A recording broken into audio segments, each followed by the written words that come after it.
પ્રથમ આપણે એકમના સ્થાન પરની સંખ્યાની બાદબાકી કરીશું। 8 માંથી 5 બાદ કરવા માટે 8 માટે 8 લાઈન કરીશું।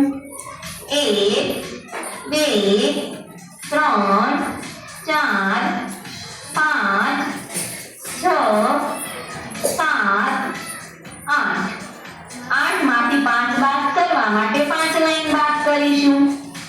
1 2 3 4 5 8 લાઈન માંથી 5 લાઈન બાદ કરતા વધેલી લાઈનોને ગણીશું। 1 2 3 8 માંથી 5 બાદ કરતા જવાબ થશે 3। હવે દશકના સ્થાન પરની સંખ્યાની બાદબાકી કરીશું।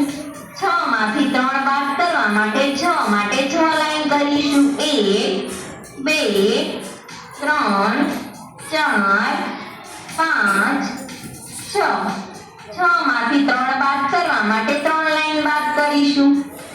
1 2 3 6 માંથી 3 લાઈન બાદ કરતા વધેલી લાઈનોને ગણીશું। 1 2 3 6 માંથી 3 બાદ કરતા જવાબ થશે 3।